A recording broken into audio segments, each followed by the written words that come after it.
Hello दोस्तों, स्वागत है आपका अपना चैनल प्रेगनेट। तो लास्ट क्लास में हम लोग पढ़े थे, कहाँ तक पढ़े थे?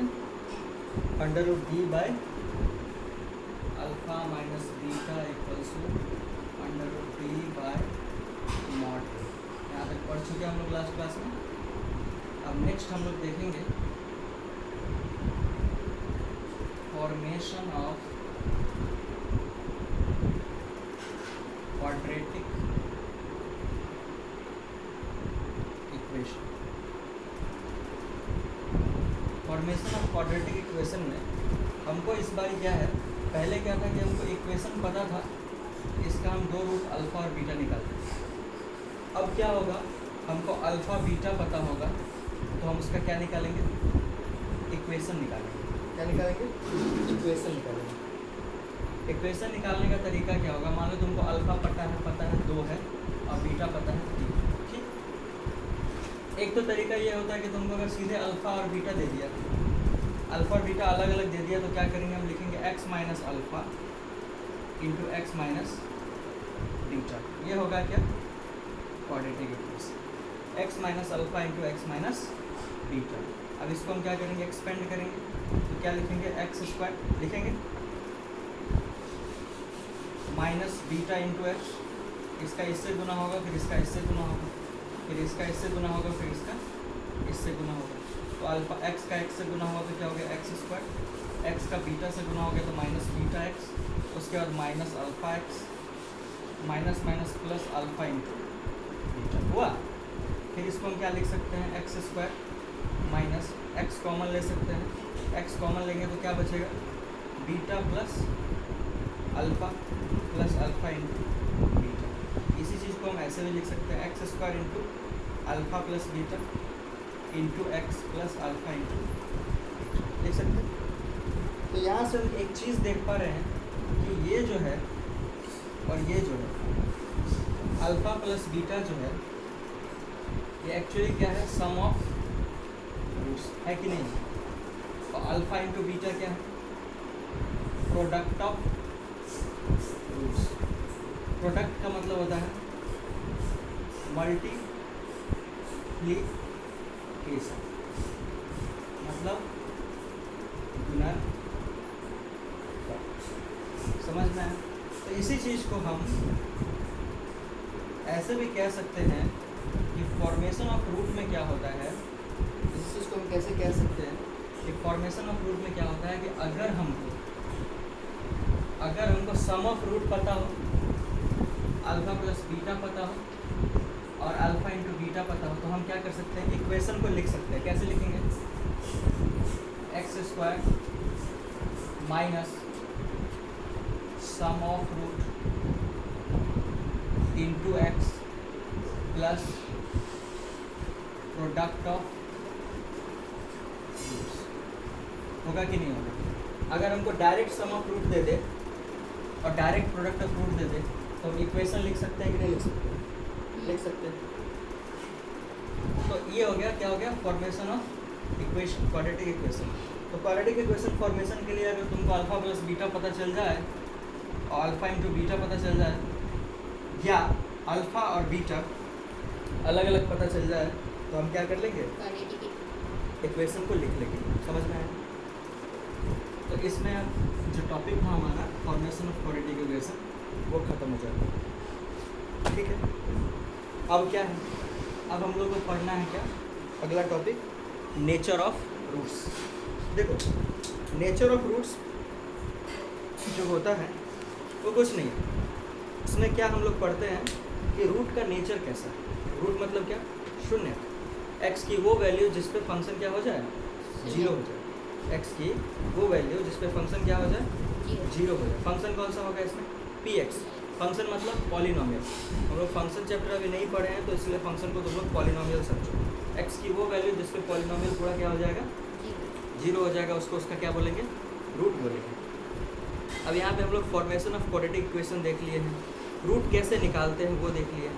अब हम लोग रूट का नेचर समझेंगे। नेचर मतलब जैसे हम लोग कभी किसी आदमी को देखते हैं तो क्या कहते हैं, इस आदमी का नेचर अच्छा है, इस आदमी का नेचर बुरा है, इस आदमी का नेचर गुस्सैल है, इस आदमी का नेचर सीधा स्वभाव का है, कहते हैं ना, उससे उसकी क्या पता चलती है, प्रॉपर्टीज।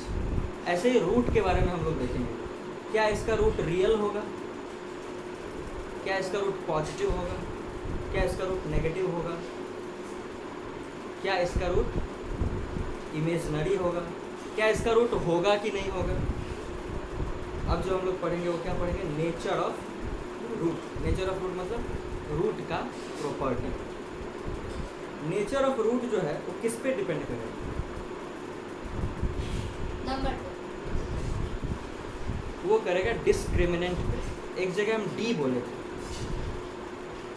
एक जगह हम अंडर रूट डी लिखे हैं, लेकिन तुम लोग पूछ ही नहीं कि वो डी क्या होता है। रूट का जो नेचर होता है वो डिपेंड करता है किस पे, डिस्क्रिमिनेंट। वो डिस्क्रिमिनेंट क्या होता है उसको हम लोग देखते हैं। तो जब अल्फा और बीटा का जो हम इक्वेशन लिखे थे निकालने का, तो वहाँ पे हम एक इक्वेशन एक चीज़ लिखे थे, अल्फा कॉमा बीटा जो हम लोग निकालते थे, तो फॉर्मूला क्या होता था, माइनस बी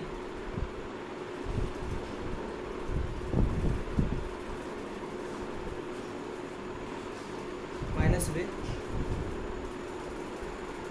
तो जब हम फॉर्मूला लिखे थे minus b plus minus under root b square minus 4ac divided by 2a, यही फॉर्मूला था। इसमें इसको क्या बोलते हैं, इसी को बोलते हैं डी, डिस्क्रिमिनेंट। क्या बोलते हैं, डिस्क्रिमिनेंट। अब जो भी प्रॉपर्टी होगा अल्फा और बीटा का, इसका जो प्रॉपर्टी होगा किस पे डिपेंड करेगा, डी करेगा। अच्छा चलो, जो हम क्वाड्रेटिक इक्वेशन लिखवाए थे तुमको, standard equation ax square plus B X plus C बराबर 0, ये लिखवाए थे। इसका कितना रूट होगा, 2 रूट होगा। अब दोनों रियल होगा कि दोनों इमेजनरी होगा कि दोनों एक जैसा होगा, ये किस पे डिपेंड करेगा, डी पे करेगा। अच्छा तो हम लोग देखते हैं कि डी कैसे वेरी करता है, डी की वैल्यू कैसे चेंज होती है, उसके हिसाब से हम लोग देखते हैं। तो हम लोग अब क्या पढ़ेंगे, nature of root. Nature of root में मेनली हम लोग डिस्क्रिमिनेंट के बारे में पढ़ेंगे। तो कुछ चीज़ों को हम लोग एज फिक्स कर रहे हैं, कुछ चीज़ों को क्या कर रहे हैं, फिक्स। पहला चीज़, ए को बोल रहे हैं कि जीरो नहीं है। क्यों नहीं जीरो होगा, अगर ax square plus B X plus C में ए को अगर जीरो कर दिए तो ये पूरा टर्म जीरो नहीं हो जाएगा। तो क्या ये क्वाड्रेटिक इक्वेशन पर रह पाएगा, नहीं। इसलिए हमको ए को जीरो पहले फिक्स कर दिए कि ए जीरो नहीं होगा, ठीक, एक चीज़ फिक्स कर दी। दूसरा, अगर ए जीरो नहीं होगा, a comma b comma c को हम बोल रहे हैं belongs to all real. Zero नहीं होगा, जीरो के अलावा और भी सब कुछ होगा, सिर्फ ए जीरो नहीं होगा, बी सी सब जीरो हो सकता है, ठीक है। A b c all belongs to all real, ये हम क्या कर दिए, फिक्स कर दिए। अब 3 केस बनाते हैं। केस नंबर 1, इसमें क्या है, d ग्रेटर देन 0। पहला केस क्या, d ग्रेटर देन 0। अब देखो फॉर्मूला देखो क्या है, minus b plus minus under root b square minus 4ac divided by 2a alpha comma beta. यूँ कह लो ये क्या है, minus b plus minus under root d by 2। अगर ये ग्रेटर देन 0 है तो मान लो कोई भी नंबर होगा जो 0 से बड़ा होगा, 0 से बड़ा होगा तो इसका 2 रूट निकलेगा, अल्फा और बीटा, और दोनों क्या होगा, रियल होगा। रियल होगा कि नहीं होगा, क्योंकि अंडर रूट के अंदर कोई पॉजिटिव नंबर 4, 5, 6 कुछ भी होगा तो उसका कोई वैल्यू होगा, 1.2 भी हो सकता है, 2 भी हो सकता है, 3 भी हो सकता है। तो एक नंबर होगा जो रियल नंबर होगा कि नहीं होगा। तो जब d ग्रेटर देन 0 हुआ तो एक बार प्लस में एक रूट आएगा अल्फा, एक बार माइनस डालेंगे तो एक रूट आएगा बीटा, इसका मतलब 2 रूट होगा कि नहीं होगा, और दोनों क्या होगा, रियल होगा। इसका मतलब है इसका जो होगा रिजल्ट होगा 2 रियल एंड डिस्टिंक्ट। डिस्टिंक्ट का मतलब हुआ कि अलग, जिसमें माइनस बी प्लस पे एक अंडर रूट डी आएगा बटा 2 है, और दूसरा क्या होगा, माइनस बी माइनस पे अंडर रूट डी आएगा 2 ये दोनों अलग अलग नंबर होगा कि नहीं होगा? अगर डी पॉजिटिव, डी कोई वैल्यू है, उसका जो आंसर आएगा ये दोनों अलग अलग होगा कि नहीं होगा? होगा, क्योंकि डी की वैल्यू यहाँ अलग होगी और वहीं पे वही वैल्यू यहाँ होगी, तो इसमें एक बार प्लस हो रहा है, दूसरी बार क्या हो रहा है? माइनस हो रहा है। तो ये पूरा वैल्यू अलग अलग नहीं हो जाएगा, इसलिए हम क्या बोले कि दो रियल रूट होंगे, रियल होंगे और दोनों क्या होंगे? अलग अलग होंगे। दूसरा केस ले लो, दूसरा जो केस है, केस नंबर 2, उसमें हम क्या कह रहे हैं? डी क्या है? Equal to 0, equal to 0। अभी देखो, अगर इक्वल टू 0 है तो अल्फा कॉमा बीटा की वैल्यू क्या होती थी? -b plus minus under root होती थी। अगर डी 0 है तो ये पूरा टर्म क्या हो जाएगा? 0। अगर पूरा 0 हो गया तो अल्फा कॉमा बीटा क्या होगा? -b बटा 2a प्लस 0 या -0। इसका मतलब ये क्या बचा? -b बटा 2a। जब अल्फा निकालेंगे तो भी -b बटा 2a और बीटा निकालेंगे तो भी -b बटा 2a। इसका मतलब ये भी रियल है और ये भी रियल है, लेकिन दोनों क्या है? इक्वल है। तो इसका आंसर, इसका रिजल्ट क्या लिखेंगे? Roots are equal, real and equal. Roots are real and equal. तीसरा देखो, अगर d लेस देन 0 हो गया तो क्या होगा भैया? ठीक है, अगर d लेस देन 0 हो गया तो अल्फा कॉमा बीटा की value -b plus minus under root d/2 होती है। इसका मतलब अंडर रूट के अंदर कोई माइनस वाली क्वांटिटी आ जाएगी, मान लो -1, तो ये तो होता नहीं है। हम लोग अभी तक पढ़े हैं कि रूट के अंदर -1 नहीं होता है, लेकिन अब से हम लोग पढ़ेंगे कि होता है, लेकिन ऐसे नंबर को क्या बोलते हैं? Imaginary number. इसका मतलब इसका रूट तो होगा, लेकिन दोनों रूट क्या होंगे? इमेजिनरी। क्या होंगे दोनों रूट? इमेजिनरी। तो roots are imaginary, 2 roots possible. इसको ऐसे लिखते हैं, 2 इमेजिनरी एंड डिस्टिंक्ट। ठीक, ये बात समझ में आया समझ में? चलो नेक्स्ट हम लोग देखते हैं। यहाँ पे एक पॉइंट है, नोट करके लिखना है इस पॉइंट को। ये पॉइंट बहुत इंपॉर्टेंट है, बहुत लोगों को समझ नहीं आता कि क्या बोल रहे हैं, लेकिन कई बार एग्जाम में इस पॉइंट को जानने के बाद आसानी से क्वेश्चन सॉल्व हो जाता है। जैसे कि अगर d लेस देन 0 है तो इसके रूट का फॉर्मेट कैसा होगा? इसका रूट जो होगा वो दिखेगा कैसा? उसका रूट एक अल्फा जो होगा वो ऐसा दिखेगा, p प्लस आयोटा क्यूब, और बीटा जो होगा वो दिखेगा p minus iota cube. Format यही होगा, जैसे 1 प्लस √3 आयोटा, और दूसरा इसका आंसर क्या होगा? अपने से बोलो तो 1 माइनस √3 आयोटा। मतलब ये प्लस माइनस के कॉन्जुगेट में होता है। इस दोनों को क्या बोलते हैं? ये दोनों आपस में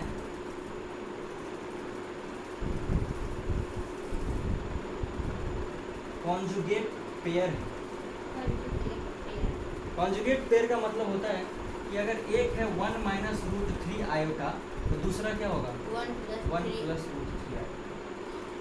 मतलब अगर तुमको कोई एक रूट दे दिया तो दूसरा रूट तुम खुद से ही बोल सकते हो, क्योंकि तुमको एक बात पता है कि अगर इसका रूट इमेजिनरी है, अगर इसका रूट इमेजिनरी है तो वो कॉन्जुगेट पेयर में होगा। अगर नहीं आया तो गलती है।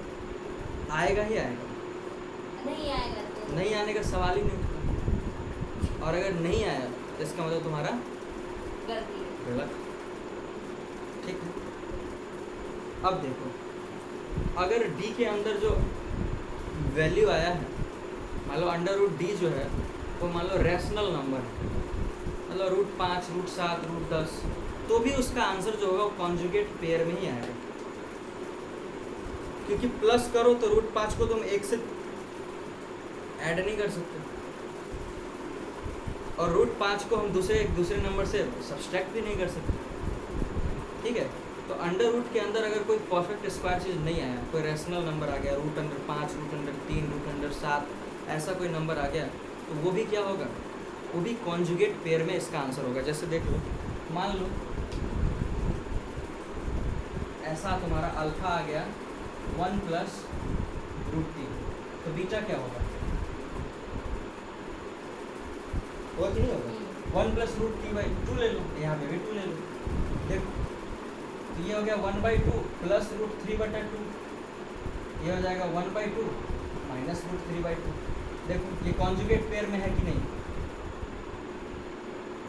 अगर रूट 3 आ जाता या रूट 5 आ जाता या रूट 7 आ जाता तो सब कॉन्जुगेट पेयर में ही आएगा, समझ में? ये भी चीज़ नोटिस करने वाली है कि अगर एक रूट तुमको अगर इमेजनरी दे दे तो दूसरा भी इसका कॉन्जुगेट पेयर में होगा, या एक रूट अगर इसका रेशनल दे दे तो दूसरा भी इसका कॉन्जुगेट रेशनल नंबर होगा। ऐसा समझ में? कल हम लोग जितना पढ़े थे उस पर 2 क्वेश्चन हम आज करवाएंगे। 2 क्वेश्चन करवाने का सेंस ये हो जाता है कि क्वेश्चन के थ्रू कोई ना कोई कॉन्सेप्ट बताना चाह रहे होंगे, इसलिए क्वेश्चन करवा रहे हैं। आज जो हम क्वेश्चन करवाएंगे क्वेश्चन थोड़ा सा अच्छा है इसलिए करवाना चाह रहे हैं। पहला क्वेश्चन ये है,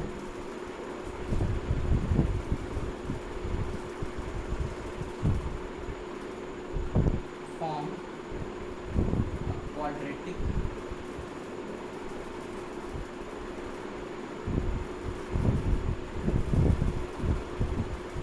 equation, form a quadratic equation with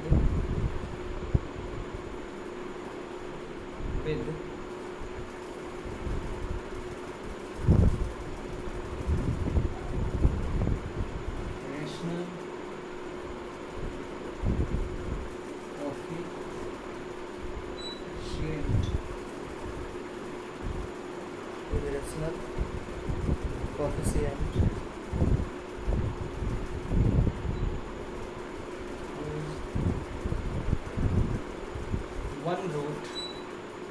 one root is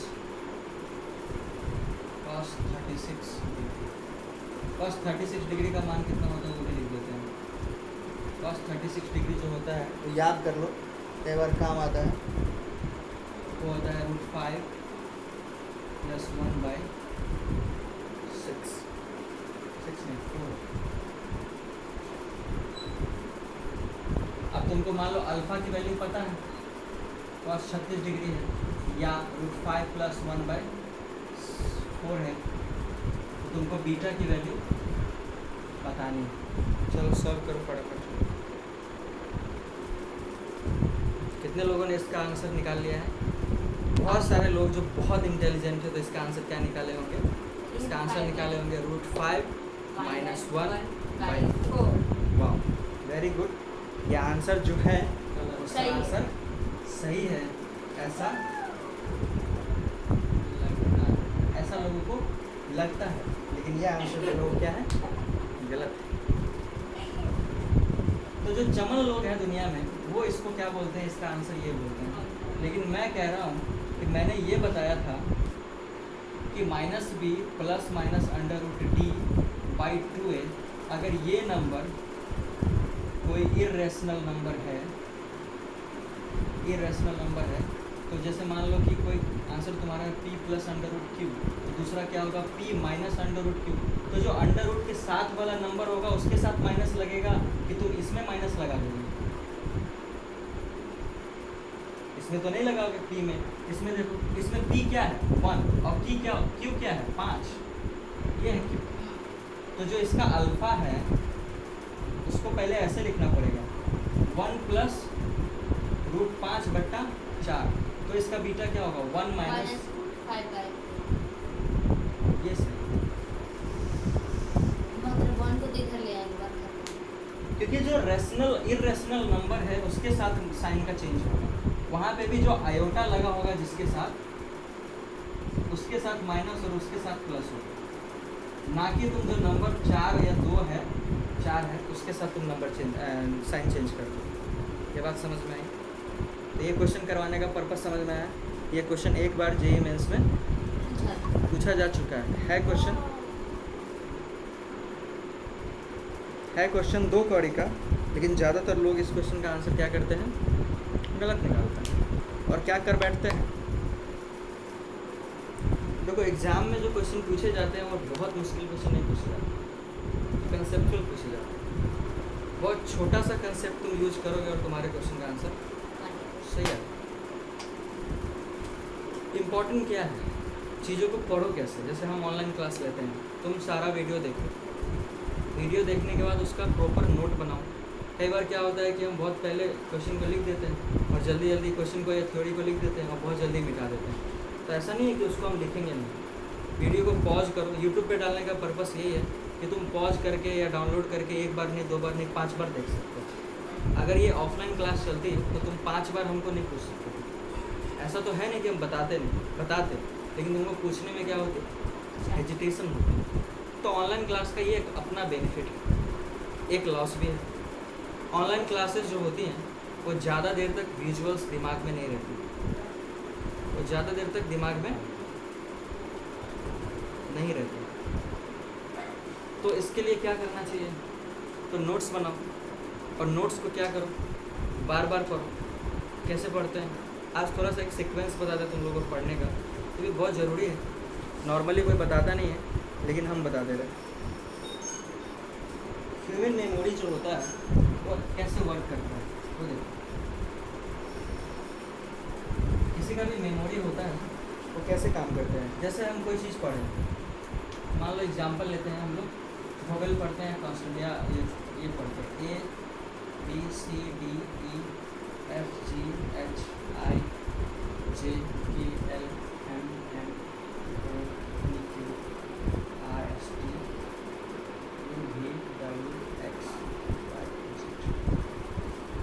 आज पढ़े, तुमको कल सुबह पूछेंगे तो तुमको इसमें का 50% नहीं याद रहेगा। ठीक है, 1 सप्ताह के बाद जब तुमसे पूछेंगे तो इसका 50% तुमको नहीं याद रहेगा, और 1 महीना के बाद जब तुमको पूछेंगे तो इसका 70% 30% तुमको नहीं याद रहेगा। 1 महीना बाद तुमको क्या याद रहेगा, कुछ ABCD करके पढ़ाए थे, सिर्फ तुमको इतना ही याद रहेगा। तो अगर तुमको ये पूरा जानना है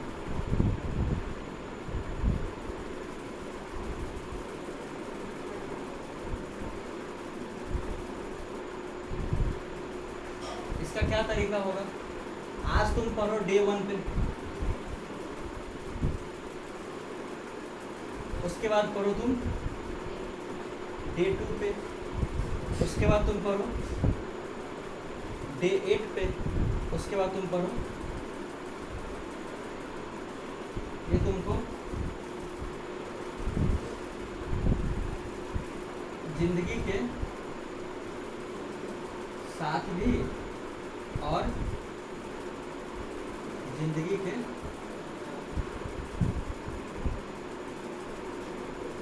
बाद भी याद रहेगा। यही तरीका होता है पढ़ने का। समझ में आया? क्या करेंगे, आज पढ़ेंगे, कल सुबह फिर पढ़ेंगे, क्योंकि एक बार सोने के बाद ना आदमी कल क्या हुआ था उसका 50% चीज़ ही याद रहता है।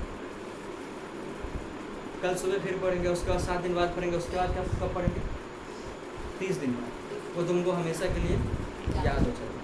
चलो अगला क्वेश्चन देखो।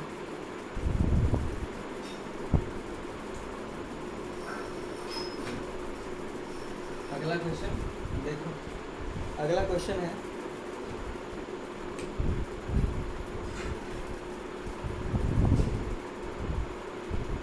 if alpha comma beta are the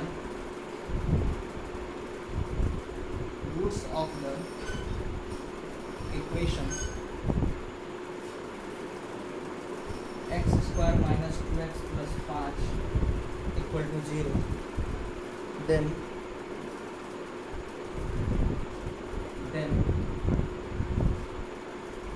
form the quadratic equation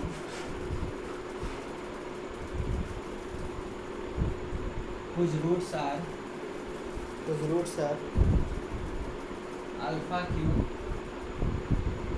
plus alpha square minus alpha plus 22 and beta cube plus 4 beta square minus 7 beta plus 9। ये दो रूट दिया हुआ है, अब तुमको इसका क्या निकालना है, आंसर निकालना है। इसका आंसर हम लोग नेक्स्ट क्लास में कवर करेंगे। आज तक के लिए इतना है। तो लास्ट क्लास में हम लोग जहाँ तक पढ़े थे, एक क्वेश्चन था। इस क्वेश्चन को तुम लोग एक और अभी और बनाओ, क्योंकि ये कंटिन्यू वीडियो होगा। तो जब अगला वीडियो हम लोग डालेंगे नेक्स्ट डे, तो उस क्वेश्चन का सलूशन डाला जाएगा। ठीक है, अभी हम लोग उसमें कंटिन्यू करते हैं। आगे क्या पढ़ना है वो देखते हैं। क्वाड्रेटिक में हम लोग थ्योरी मोस्टली ख़त्म कर चुके हैं, जो बोर्ड के सिलेबस में है। मेंस और आईआईटी का सिलेबस थोड़ा इससे ज़्यादा है और इससे कम भी है, तो उसको हम अभी नहीं कवर कर रहे हैं, उसको एक एक्स्ट्रा क्लास में कवर करेंगे। ठीक है, अभी जो बोर्ड में पूछा जाता है उतना ही कवर किया। इसमें एक और चीज़ है जो हम अभी नहीं पढ़ा है, ग्राफ। आज हम लोग ग्राफ के बारे में देखेंगे। क्वाड्रेटिक इक्वेशन का जो ग्राफ होता है, हर इक्वेशन का ग्राफ अपना अपना होता है, उसका नेचर होता है। जैसे अगर कोई लीनियर इक्वेशन है तो उसका ग्राफ स्ट्रेट लाइन होगा। ठीक है, अगर इक्वेशन क्या है, लीनियर है, मतलब x का एक्सपोनेंट क्या है, n की वैल्यू क्या है, 1 है, तो ग्राफ क्या होगा, कैसा होगा, स्ट्रेट लाइन।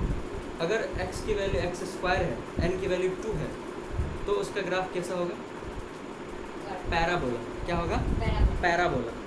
पैराबोला कैसा दिखता है, पैराबोला अगर y equal to x square, मान लो बाकी सब टर्म जीरो कर देते हैं, ऐसा ही इतना पे छोड़ देते हैं, तो पैराबोला ऐसा दिखता है।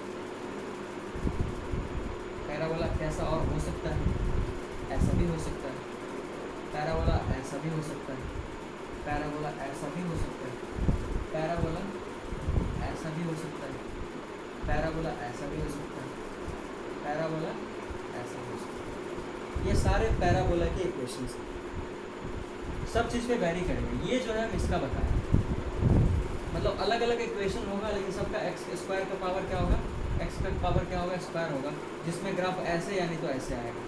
अगर लेकिन x equal to y square का ग्राफ है तो ग्राफ ऐसे नहीं तो ऐसे आएगा। ठीक है, ये सब पैराबोला ही है, लेकिन चूंकि हम लोग y equal to x square का फंक्शन पढ़ रहे हैं, तो ग्राफ यानी तो ऐसे होगा यानी तो ऐसे होगा। कैसे होगा वो हम लोग देखेंगे। वो किस पे डिपेंड करेगा, a पे और उसके रूट्स पे। किस पे डिपेंड करेगा, a पे और उसके रूट्स पे। रूट्स पे कहने का सेंस है कि उसके डिस्क्रिमिनेंट पे डिपेंड करेगा। किस पे डिपेंड करेगा, उसके डिस्क्रिमिनेंट पे डिपेंड करेगा। तो कुछ केसेस बनते हैं, उन केसों को अगर हम लोग देख लेते हैं तो सारा ग्राफ क्लियर हो जाएगा, सारा ग्राफ क्लियर हो जाएगा। ठीक है, पहला केस देखते हैं। मान लो एक जनरल इक्वेशन है, x equal to A X square plus B X plus C, जिसका d की वैल्यू क्या है, अंडर d की वैल्यू क्या है, बी स्क्वायर माइनस 4ac। ठीक है, केस 1, जब a ग्रेटर देन 0 है, a मतलब a, और d की वैल्यू भी क्या है, ग्रेटर देन 0, तो इसका ग्राफ कैसा बनेगा वो देखो। अगर a ग्रेटर देन 0 है तो ये सीधा बताएगा कि ओपनिंग अपवर्ड। ओपनिंग अपवर्ड का मतलब हुआ ऐसे, ओपनिंग अपवर्ड का मतलब हुआ ऐसे, कटोरी जैसे। ठीक है, अगर a ग्रेटर देन 0 हो गया, इसका मतलब ये ओपनिंग अपवर्ड होगा। और d ग्रेटर देन 0 का हम लोग क्या जानते हैं, 2 रियल एंड डिस्टिंक्ट रूट होंगे। रूट क्या होता था, x की वैल्यू जिस पे क्या 0 हो जाता था, px 0 हो जाता था कि नहीं हो जाता था। इसका मतलब जब हम इसका ग्राफ बनाने जाएंगे तो इसी दोनों चीज़ को देखते हुए ग्राफ बनाएंगे। पहला चीज़ क्या, पहले तो y एक्सिस और x एक्सिस देख लेंगे। y एक्सिस पे क्या होगा, px का मान, x की वैल्यू डालेंगे तो px आ जाएगा, इसी को y भी बोलते हैं। ठीक है, और इस पे क्या होगा, x एक्सिस पे x की वैल्यू, ठीक है। इसमें देखो क्या बोला है, ओपनिंग अपवर्ड होगा तो ग्राफ कुछ ऐसा बनेगा। उसमें बोला है कि 2 रियल रूट होंगे। कितना रूट होंगे? 2 रूट होंगे, वो भी दोनों क्या होंगे? रियल होंगे। और क्या होंगे? डिस्टिंक्ट होंगे, मतलब अलग अलग होंगे। होंगे कि नहीं होंगे? और वो क्या होगा? रूट क्या होगा? एक्स की वैल्यू होगी, मतलब एक्स पे काटेगा। देखो अलग अलग जगह काटा है कि नहीं काटा? दोनों नंबर रियल है कि नहीं? -1 -2 -5 -3 1 2 3 4 1.5 1.7 कुछ भी हो सकता है। रियल भी है, अलग अलग है कि नहीं? रियल भी है, 2 ठो भी है, अलग अलग भी है, और एक्स की वैल्यू भी है। तो ये हो गया अल्फा और ये हो गया। इसका ग्राफ कुछ ऐसा बनेगा। देखो हम जो चीज़ जानते थे उसी पे ग्राफ बनाए कि नहीं बनाए? क्वाड्रेटिक इक्वेशन का ग्राफ पैराबोला होता है, पैराबोला ऐसा दिखता है। a ग्रेटर देन 0 है, इसलिए ओपनिंग क्या होगा? अपवर्ड होगा।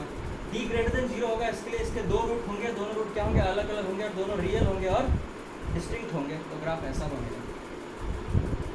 समझ में आया? अगला चीज केस 2 ले लेते हैं। केस 2 में थोड़ा सा वेरिएशन आएगा।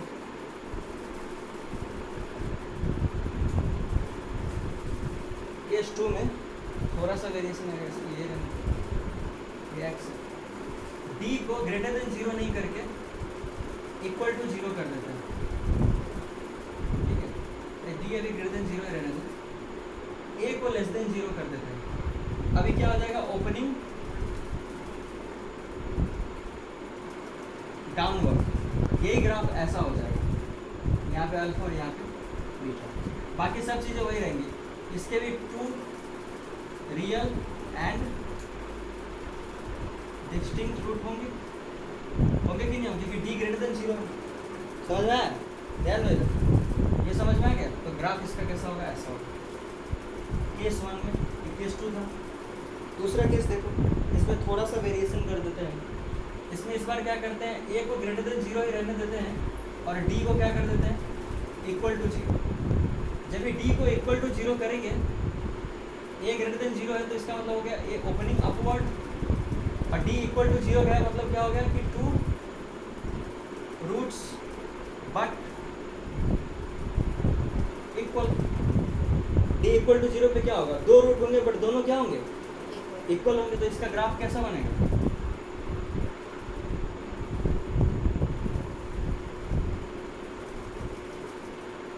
इसका ग्राफ बनेगा ऐसा। अल्फा और बीटा एक ही जगह पे होगा, एक जैसा होगा कि नहीं होगा? अल्फा और बीटा एक ही जगह पे होगा, और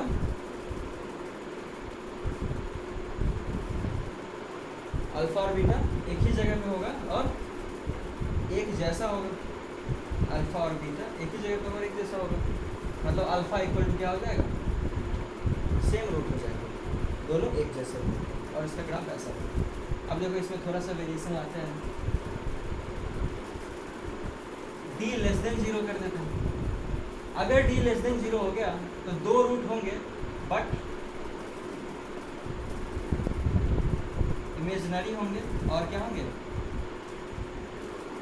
डिस्टिंक्ट होंगे। तो इसका ग्राफ कैसा बनेगा? ऐसे। एक्स पे कहीं नहीं काटेगा। कहीं काटेगा? कहीं नहीं काटेगा। इसका मतलब इसका कोई रूट इमेजिनरी आएगा लेकिन इमेजिनरी। हम उसको सिर्फ कल्पना कर सकते हैं, अपनी आंखों से देख नहीं सकते। इसका मतलब एक्स पे कहीं नहीं काटेगा। अगर ए यहाँ पे ग्रेटर देन 0 की जगह पे लेस देन 0 हो जाता तो यही रूट कैसा हो जाता? नीचे हो जाता, नीचे की तरफ। ओपनिंग डाउनवर्ड हो जाता कि नहीं हो जाता? बाकी सब चीज़ें वही रहती। इसी को ग्राफ कहते हैं, इसी को ग्राफ कहते हैं, ग्राफ ऑफ पैराबोला। यहीं पे ग्राफ खत्म होती है।